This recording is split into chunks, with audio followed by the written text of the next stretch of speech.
अस्सलाम वालेकुम नाज़रीन, मैं हूं आपका अपना हकीम खालिद मुल्तानी। आपकी सेहत से मुतल्लिक़ मसाइल के हल के लिए वीडियोस पेश करता रहता हूं। आज की मेरी ये वीडियो एक ऐसे मसले के बारे में है जिससे निपटने के लिए लोगों को ऑपरेशन करवाना पड़ता है। हालांकि इसका एक आसान सा हल है। आसान सी दवाई आपको ऑपरेशन से बचा सकती है। पित्ते की पथरी, जो कि असल में पथरी होती ही नहीं है,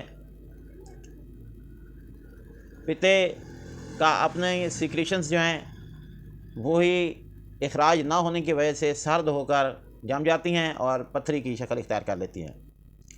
अगर उनको मुनासिब तरीके से उनका इलाज किया जाए तो उनको दोबारा डिज़ोल्व करके दोबारा लिक्विड बनाकर पित्ते का फंक्शन को बहाल किया जा सकता है और उनका इखराज किया जा सकता है। तो नाज़रीन, चलते हैं नुस्खे की तरफ। तो नुस्खा इसका शेयर करने से पहले मेरी आप तमाम व्यूअर्स से गुजारिश है कि आप मेरे यूट्यूब चैनल को सब्सक्राइब करें और साथ बेल आइकन के बटन को लाजमी तौर पर दबाएं ताकि मेरी हर नई आने वाली वीडियो आप तक पहुंच सके। तो नाज़रीन, चलते हैं नुस्खे की तरफ।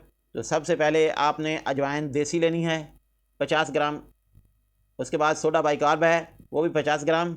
और इन दोनों चीज़ों को बस सिर्फ इसके अज्जा दो हैं। इसमें अजवाइन को बारीक पीसें, बारीक पीस कर इसे सोडा बाइकार्ब में मिला लें, शामिल करें और इसे शीशे के किसी बर्तन में महफूज करके रख लें।